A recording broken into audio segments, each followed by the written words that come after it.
Safari! Safari! Safari! Kaskazini safari! Asanteni sana. Sasa mmefanya kazi.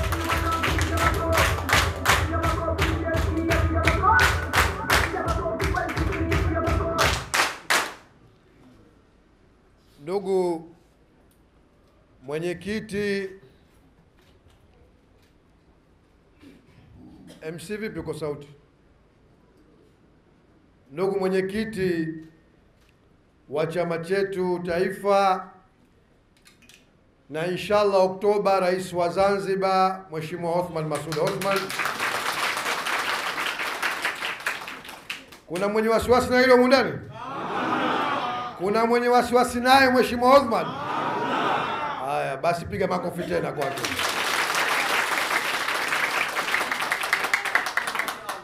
Ndugu mwenyekiti wa chama chetu mkoa wa Kaskazini A Unguja kichama,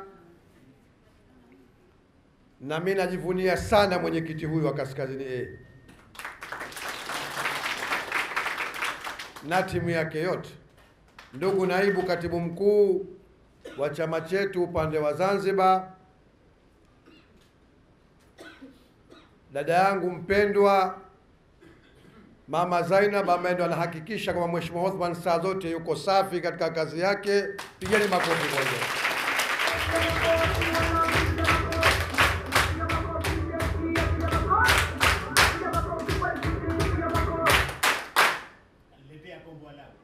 Asante. Niliomba Pemba nikanyimwa. Wewe una bahati sana bwana.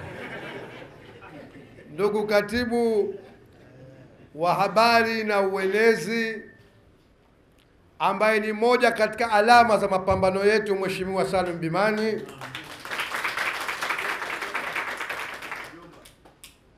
Mjomba, na hii kwangu mimi si mjomba. Mimi huyu ni ndugu yangu, pacha wangu, tangu asubuhi tunaanza harakati hizi. Ndugu wajumbe wa samahani, nitambue naibu katibu wa organization chaguzi na mafunzo, ambaye ni mtoto wa huku kaskazini, ndugu Hamis. Wajumbe wa kamati kuu wakiongozwa na ndugu Juma Said Sanani hapa, wajumbe wa halmashauri kuu, viongozi wengine wetu wote katika mkoa, majimbo na matawi, na kwa namna ya pekee ni watambue wapambanaji wetu, mawakala makini kutoka Kaskazini. Assalamu alaikum. Mmefurahi? Mmefurahi? Nianze basi kwa kumshukuru Mwenyezi Mungu Allah Subhanahu wa Ta'ala, ambaye asubuhi hii katuamsha tukiwa hai na wazima wa afya, na tukaweza kukusanyika hapa kwa ajili ya kufanya kazi ya kukamilisha safari yetu inshallah mwaka huu. Tunasema alhamdulillahi rabbil alamin. Sala na salamu zende kwa mtukufu wa daraja, mbora wa viumbe vyote, kiongozi wetu wa umma, mtume wetu Muhammad sallallahu alaihi wasallam. Ndugu zangu, na furaha sana kusimama mbele yenu,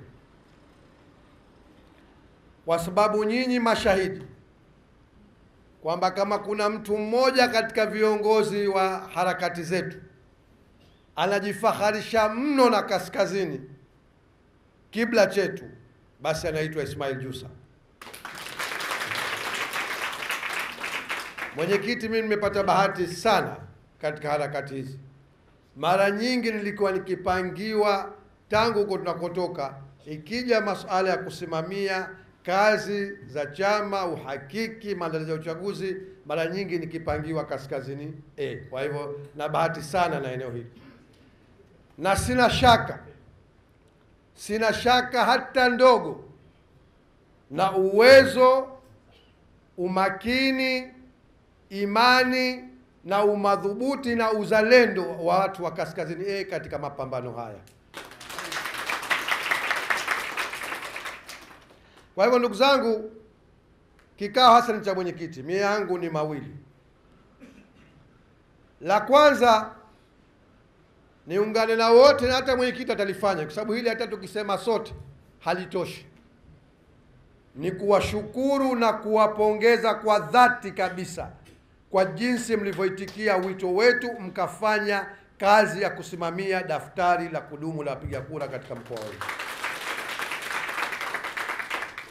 Kasema Hamisa, tulikuja wakati ule ofisi mnafanya matengenezo, tukatumia madrasa kukutana,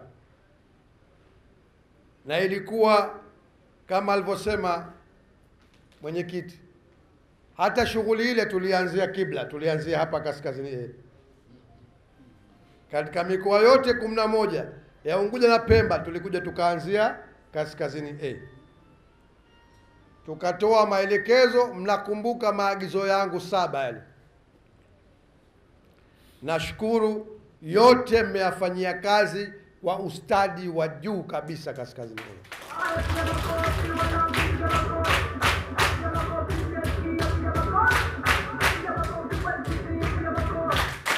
Na najua haikuwa kazi nyepesi, na tuliambizana siku ile, si mnakumbuka, kwamba haitokuwa kazi nyepesi kwa sababu tunashughulika na majahili. Tunashughulika na majahili ambao hawana imani ya dini wala hawana utu wala ubinadamu. Kwa hivyo tuliambizana. Nashukuru yote yale mmeyafanyia kazi vizuri. Na mwenyekiti, kwa taarifa yako, Kaskazini A katika maeneo ambayo yamefanya vizuri, kama tungekuwa tunafanya mtihani, wamepata kiwango cha A+ hapa Kaskazini.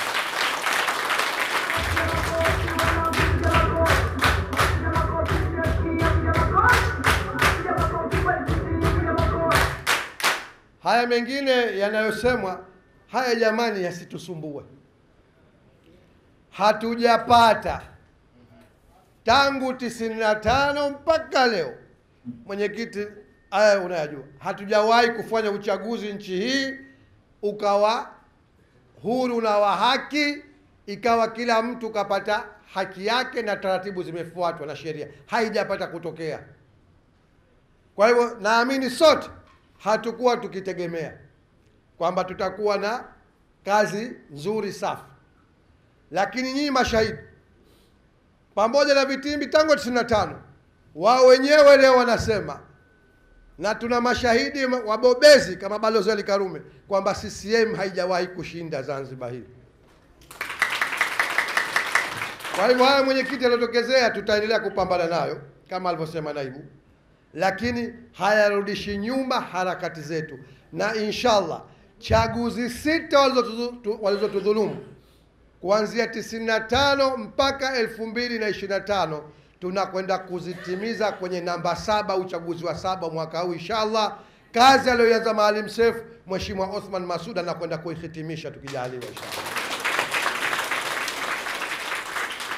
Kwa hivyo nawapongeza sana, na hilo ndio moja kubwa ambalo tumekuja nalo. Nawapongeza sana. Haya mengine yaliyotokezea tutaendelea kuyafanyia kazi hatua kwa hatua kama ilivyokuwa huko nyuma.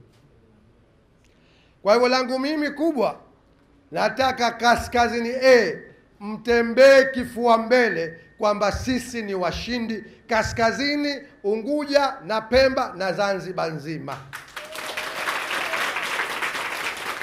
Na kuwathibitishia hilo, msidhani aliyosema mwenyekiti wa mkoa kwamba ilikuwa siasa, aliposema kwamba majimbo yote 5 inshallah tutayachukua ACT Wazalendo. Mwenyekiti, jana baada ya kurudi tu hapa, nilikuwa na mtu alikuwa ananipa taarifa za huko Kaskazini, namba hazisomi kwa CCM juu ya yote waliofanya, namba hazisomi. Hazisomi Nungwi, hazisomi Tumbatu, hazisomi Kijini, hazisomi Chaani, hazisomi Mkwajuni.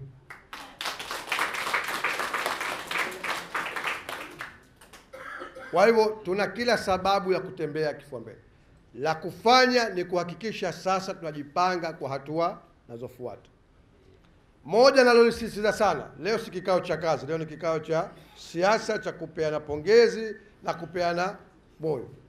Tutakuja na vikao vya kazi chini ya timu ya ushindi. Lakini tugusie tu, kwa sababu nimeambiwa limeshateremshwa hili la kuhakikisha, na najua kazi mlikuwa mshaifanya. Mimi nimefanya uhakiki wa majimbo yote matano, jimbo kwa jimbo kaskazini. Lakini sasa baada ya kukamilika uandikishaji huu, tuna kazi ya kuona kwamba kama ilivyosemwa hapa, tunawatambua wapiga kura wetu wote katika kila shehia, katika kila jimbo. Mnaikumbuka hadithi ya Kashata, au sio? Na utamu wake, au sio? Sasa hadithi ile ilikuja kwa sababu ya namba, kwa sababu ya takwimu. Kwa hivyo kuanzia sasa hakuna kulala tena. Na kukuthibitisheni ninayoyasema, pengine wengi mshafuatwa hamsemi, lakini wako waliofuatwa washatupa taarifa walivyomahanika hawa, na mwaka huu watamahanika kweli kweli biidhnillahi taala, kwa sababu tumepata ari mpya kwamba ile idhilali yote waliomfanyia mzee wetu Maalim Seif tunakwenda kuwatia adabu Oktoba mwaka huu, kumlipia kisasi Maalim Seif.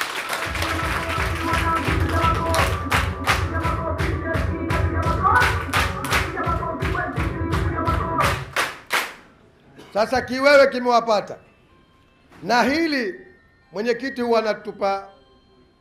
Wajua mwenyekiti, Mwenyezi Mungu kamjalia na hikma nyingi, humalizi. Kama ungekuwa una kitabu tungekuwa mimi nafikiri shajaza vitabu vinafika 100. Kila siku anatudondolea jipya, au sio jamani? Si mnamsikiza hotuba zake? Sasa moja aliyotuambia tena katika kamati ya uongozi, summit ya viongozi wa juu wa chama, alituambia mara nyingine tuna shida sisi ACT Wazalendo, tunanung'unika mno na tusokuwa nayo tukasahau ambayo tunayo. Na ukenda katika mapambano ukawa wewe askari ulokuwa unanung'unika tu mnyonge, hushindi mapambano, utapigwa asubuhi kweupe.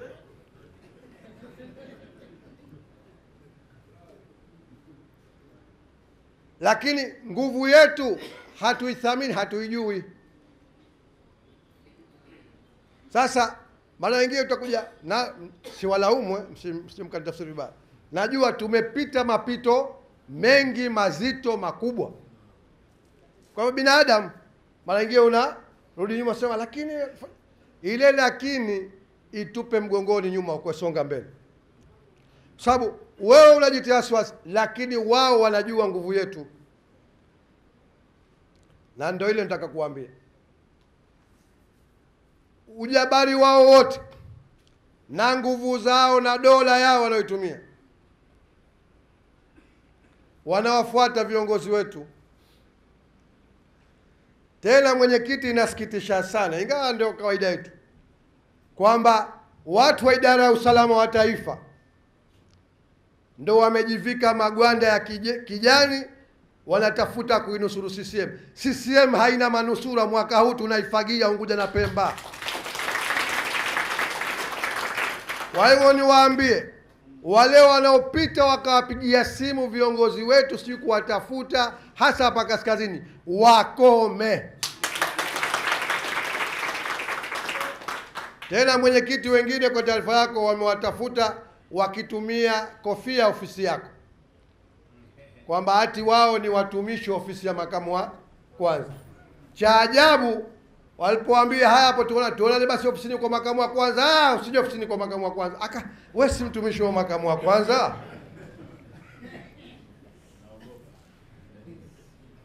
Wengine wanaambia tukutaneni huyu sasa, wengine wamejitaja wao sijui makamu wa pili, sijui tukae, tunajua sisi kama huko mna nguvu. Tazama wanavyosema, tunajua kama kaskazini mna nguvu, tukae tugawane majimbo. Hakuna kugawana jimbo hapa, kura ndio itakayoamua inshallah.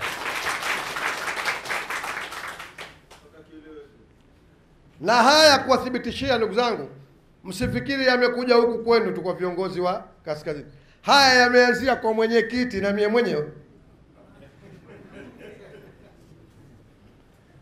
Kama kuna hotuba moja mwenyekiti mlimsikiliza, alisema kwamba kuna ibilisi mmoja alimfuata mwenyekiti. Si mnakumbuka? Hawamkusikia hotuba ile? Ibilisi huyo alimfuata mwenyekiti. Lakini kabla ya kwenda kwa mwenyekiti alikuja kwangu. Ibilisi huyo huyu ni mkono wa kulia wa bwa mdogo, ndio mnufaika mkubwa wa hiyo upigaji wa madini huko nayasikia. Kaja ati tukae mezani tukubaliane majimbo yetu yepi na yao yepi, lakini urais tuachie wao. Tukaambia wapumbavu wakubwa. Lakini mtawala mwenye nguvu zote ambaye nyinyi mnajinyong'onyesha kasiona yeye kama kafika pahala anatafuta kupatana, hamjui kama maji yamefika shingoni. Sasa sisi tunachowaambia, na tuliwaambia wenyewe, hapa hapana kugawana. Na wamekuja lugha zao za kijeuri zile zile, kwamba mnajua msipokubali basi tutachukua. Tukaambia chukueni, kwa itakuwa mara ya mwanzo. Lakini kama mnajijua hasa mna nguvu za kuchukua wote, sasa huko tumekuja kufanya nini? Maji yako shingoni. Na mnajua kwa nini maji yako shingoni? Kwa sababu nimewaambia mara nyingi haya, mara hii CCM na bwa mdogo watapigwa na chini na CCM wenzao kabla ACT Wazalendo. Atakuja kuyafafanua zaidi mwenyekiti, umesema kikao chake hichi. Mimi namkumbusha tu kwa hikma hapa. Unaelewana? Naelewana? Hali taabani. Zimeletwa timu 4 hapa. 3 zilianza mwaka juzi, zikaishia mwaka jana mwanzoni. Nzito kuja kufanya uchunguzi wa kisiasa kutoka bara kwenye makao makuu yao. Sio ndio waliko mabwana zao? Ripoti yote iliyotolewa waliokuja nayo wenyewe walisema uchaguzi ukifanyika leo, bwa mdogo anafunga virago, anaondoka Zanzibar, hashindi uchaguzi. Timu zao. Lakini nataka kukudokolea kidogo nilifuni niondoke kwenye hoja hii. Baada ya timu hizo 3, ya mwisho ile sema ya 4 imekuja mwishoni mwa mwaka jana. Sasa hii ilikwenda kwa wazee wa chama chao. Mmoja wao akawaambia, huyu mtu wenu hashindi, akatafute kura mwenyewe, sisi hatumtafutii kura. Kwa sababu yeye hana haja na sisi. Na alikuwa na kibwagizo chake, kila kishapa mwenye anawaambia, ana nani huyu? Naambia naam, hana mtu, atarudi kwao.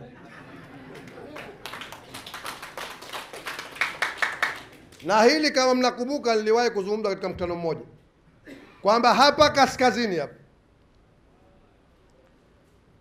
kuna kiongozi wa juu wa CCM alifanya ziara kwenye matawi yao. Tena mwanamke, simtaji jina tu. Akapewa maneno mwenyewe akamwambia kwamba kwenye matawi yetu nimeambiwa huyu kura kamtafutieni, huyu hawataki wenetu na si hatumpi kura zetu. Tumeelewana? Kwa sababu gani? Zikija ajira nyote mnaona anawapa Wazanzibari. Kwa hivyo CCM wenyewe hawana haja naye. Ndio maana nikakwambieni nguvu yetu mara nyingine hatuijui tu. Tunabeba matumaini makubwa ya watu. Kwa hivyo ninachokuambieni kasema tembeni kifua mbele. Na huu pumbavu wa kuwafuata watu wetu, kama alivyosema, muhimu ujitambue. Hawa wengine wanatuambia pengine mko mnaofuatwa au hamsemi, lakini sisi tutajua tu kwa njia zetu. Na katika jambo ambalo mwaka huu tumedhamiria, na mtatusamehe, hatutamvumilia mtu yoyote tutakayemgundua anakwenda kinyume, kwenda kuvuruga jitihada za Zanzibar ambazo zinaweza kutimia mwaka huu. Tutashughulika naye, tutamwonesha mlango atoke nje, hatuna haja nayo. Mko na sisi katika hilo viongozi wa kaskazini? Mko na sisi katika hilo viongozi wa kaskazini? Asanteni sana. Kwa hiyo unasema kaskazini, sisi tuna wasiwasi nayo. Sasa la pili ambalo ndio la mwisho,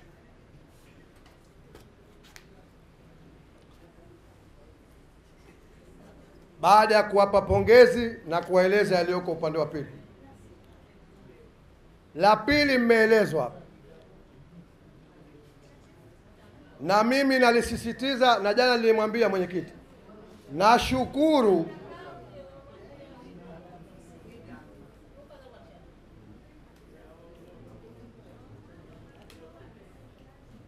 pe nafasi mama akae, kama hakuwa nafasi huko mwache aje mbele.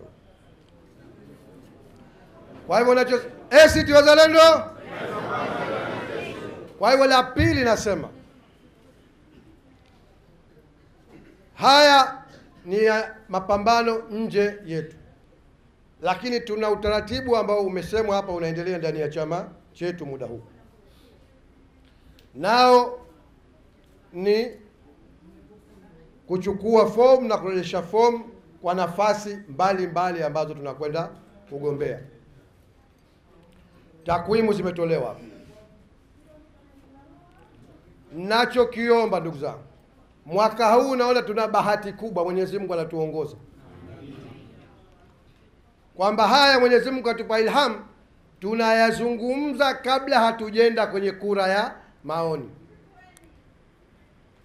Kwa sababu huko nyuma mnakumbuka, huenda katika kura za maoni, baadaye vikao vikafanya uteuzi, pakazuka sokomoko, mtafaruku wa Juma Mbaruku. Ikawa sisi kazi yetu kuja kutibu majeraha, madonda. Mwaka huu hatulitaki hilo, kwa sababu likijirejea hilo, maana yake kazi yote aliyofanya maalimu wetu itakuwa wanafunzi tumefeli, hatukufahamu kitu. Sijui mnanifahamu? Maalim, Mwenyezi Mungu amlaze pema, alitie nuru kabri lake, yeye na wenzake waliotangulia walipoasisi harakati hizi, na nyinyi watu wa kaskazini mapema mlimuunga mkono. Lengo lilikuwa ni kutafuta nini? Na kuulizeni watu wa kaskazini, lengo la Maalim na wenzake kumkabili Nyerere mpaka akawafukuza, walisimamia wanatafuta nini? Wanatafuta nchi yetu, au sio? Nchi ili iwe na mamlaka kamili.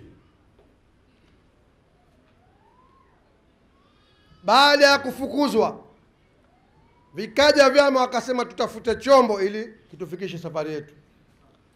Lengo la chombo kile lilikuwa kutafuta ulwa. Jamani, na nyinyi kaskazini mnakumbuka mkutano wa mwanzo tuliopandisha bendera 92, kina Kombo hapo, Dr. Haji babake marehemu Bwana Ali Haji Mbaru, ndio wazee wetu walikuwepo.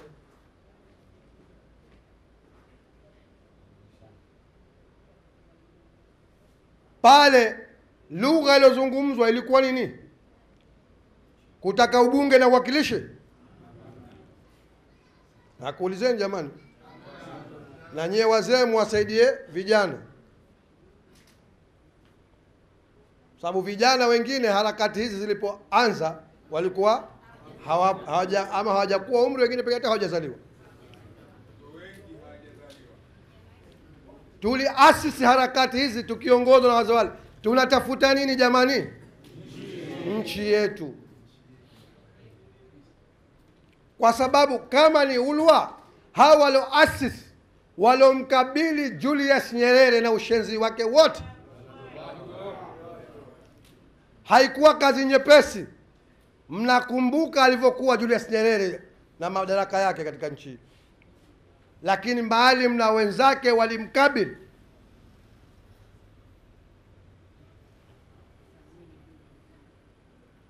Mwenyekiti, wala sio litabu kumtaja jina, katika waliokuwemo kwenye halmashauri kuu ya taifa iliyowafukuza kina Maalim Seif na wenzake ni Bi Fatma Said Ali. Unamjua? Mimi wakati ule kijana ananihadithia mwenyewe kwamba yeye kakaa kwenye kile kikao alikuwa anatetemeka kwa majibu alikuwa akitoka kwa kina Maalim Seif, Mzee Alhaji Pandu na wenzake kumjibu Nyerere, sababu ilizoelewa kwamba Nyerere hajibiwi.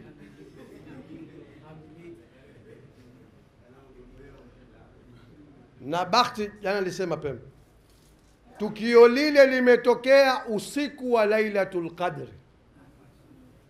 Azimio la kuwafukuza kina Maalim Seif, kwa mujibu wa Maalim Seif mwenyewe alivyoandika, limesomwa saa 6 usiku wa 27 Ramadhani. Na ndio mmoja akasema mwenyewe, tulitoka na furaha sio masikitiko, kwa sababu tuliamini hili lina kheri kwetu na kwa nchi yetu. Na mmeona tumepita misukosuko mingi, lakini harakati zimekufa. Si ndio tumejaa hapa leo ndani na kila pahala pa kwetu. Kwa hiyo tunasema walifanya yale kuipambania nchi, si kwa sababu ya vyeo, kwa sababu kama vyeo walipokuwa wakifanya yale walikuwa wanavyo. Maalim alikuwa waziri kiongozi, kina Mzee Alhaji Pandu, kina Dr. Maulidi Makame, kina Maalim Sudi Yusuf Mgeni walikuwa mawaziri. Wengine kina Mzee Mlo, kina Khatibu Hassan walikuwa wabunge na wawakilishi, na wengine wengi. Kina Maalim Juma Ngwali na Maalim Masudi Omar Pemba walikuwa wakuu wa mikoa. Walikubali kuyawacha yote yale, sababu walijua hatima yake nini. Lakini walisema Zanzibar kwanza. Sasa nayasema haya ndugu zangu, tumo katika kipindi hichi. Kama kuna mtu anadhani kwamba tumeunda chombo hichi tulichokuwepo zamani, tulichokuwepo sasa, na tunaendesha harakati hizi ili yeye apate kijio na familia yake na ukoo wake, huyo atupishe mlango ule pale ende zake. Huyo hajui malengo yetu. Nyinyi hapa mmekuwa wahanga kaskazini. Mpaka uchaguzi uliopita wameuliwa watu nungu, wengine wakahama majumba yao kwa miezi. Miongoni mwenu mmomu ndani mmepelekwa Hanyagwa mchana, uongo? Na vipigo kuchezea. Ilikuwa mnafanya yale kwa ajili ya kumtafutia mtu ubunge na uwakilishi? Tunatafuta nini? Nchi yetu. Na bahati nzuri, mbali ya kina Maalim, hata alama yetu sasa hivi Mheshimiwa Othman huyu mnakumbuka nyinyi, alikuwa mwanasheria mkuu wa serikali. Kama wadhifa alikuwa anao, na angeridhia watawala kwenye bunge la katiba, angeendelea, pengine angekuwa kishatunzwa zaidi ya madaraka yale. lakini nyote mnajua ilipofika pa kuamua aamue baina ya cheo na Zanzibar, akasema nachagua Zanzibar, cheo na chende zake.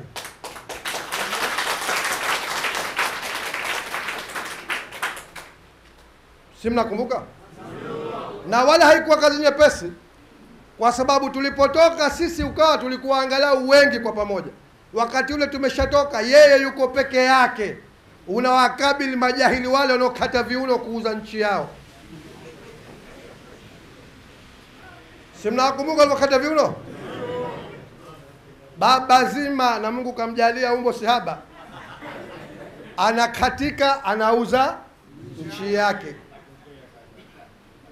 anashangilia kwamba ati kamkomoa Othman Masud.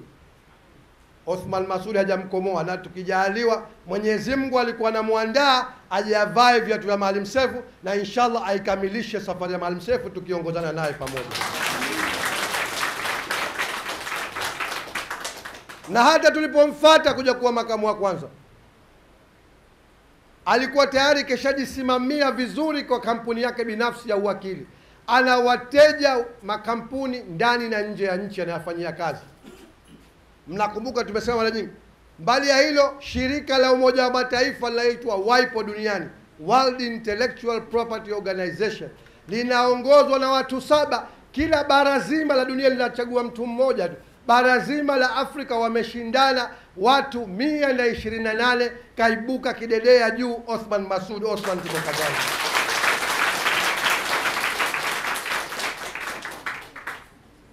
Maslaha yote yale na ya uwakili ni mara 6 zaidi ya anachokipata sasa na hivi ving'ora vya kuondosha njiani. Maana wengine tunadhani labda hivi ving'ora ni mapato makubwa sana. Hamna chochote pa. Shangwe tu. Lakini tulipomfuata, na hapo pia bwana mfano mwingine kwenu, na achukua muda kuyasema haya kukumbushana jamani.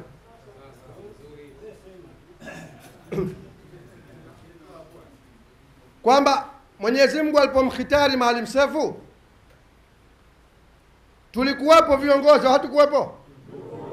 Kwani katika sisi tusingesema baada yetu sisi mmoja atoke akawa makamu wa kwanza rais, kwani tusingeweza? Lakini hebu tizama hivyo vigogo, akina Babu Juma Duni, akina Mheshimiwa Nasr Mazrui, akina Mansuri, akina Bimani, akina sisi, sote tuliungana pamoja tukakuongoza yenyewe, tukasema mtu anayetufaa kupokea kijiti cha Maalim Seif ni chuma cha pua Othman Masud Othman. Hatukutizama maslaha gani, na yeye akakubali kuyawacha hayo makubwa kwa ajili ya hili. Alituuliza swala moja tu, hakutuuliza kuhusu maslaha. Alisema ni heshima kubwa sana kwangu, yani kwake, kwamba mmenifikiria mwenzenu wa kuweza kukamata mahala pa mtu alama ya Zanzibar, mzalendo, mwanakinda kindake Maalim Seif, mkaona mimi ndio wa kufanya kazi. Mmeridhika kwamba mimi ndio wa kuongoza, tukamwambia fil dunia wal akhirah, wewe ndio kiongozi wetu. Kwa hiyo ndugu zangu, nasema vyeo havijapata kuwa hoja yetu sisi. Hoja yetu sisi ni nini? Hoja yetu sisi ni nini? Sasa nashukuru ili mwenyekiti mtu akalieleza vizuri pale mwanzo. Mimi nalitilia shira tu kidogo juu, ili kama komboa lao ilipate kukolea uzuri zaidi.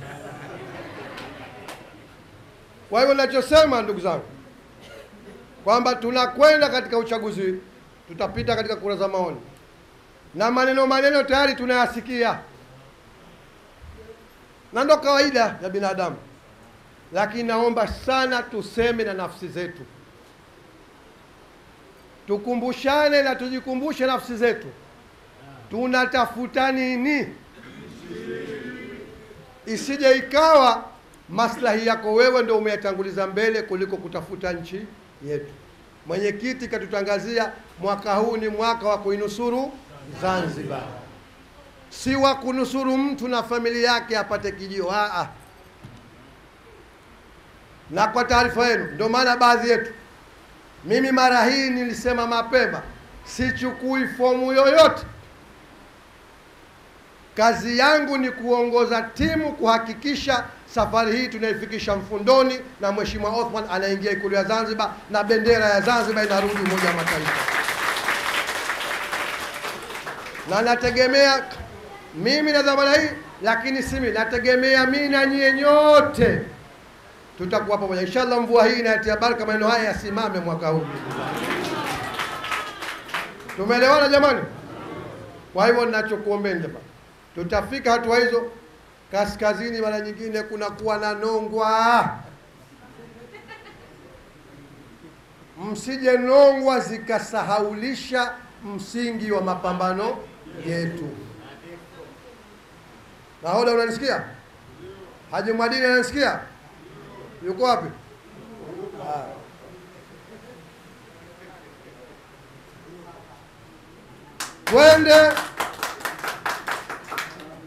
Twende tukafanye kazi bila shaka.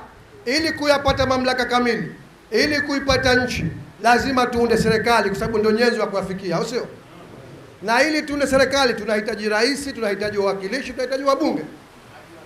Kwa hivyo wanaopita watakwenda kutuwakilisha, lakini tukishapitisha mmoja iwe ni sawa, kila mmoja amone yule aliyopita ndiye askari wetu wa kuongoza mapambano. Tulobakia sote tunamuunga mkono yeye, kama ambavyo sisi katika taifa tumejitoa kwamba kazi yetu sote ni kumuunga mkono Mheshimiwa Othman kufikisha jahazi letu ufukweni mwaka huu inshallah. Mko tayari kwa hilo katoka kaskazini? Hatutoyumba. Tutasimamia nchi, tutasimamiana kukumbushana msingi wa harakati zetu. Asante sana. Baada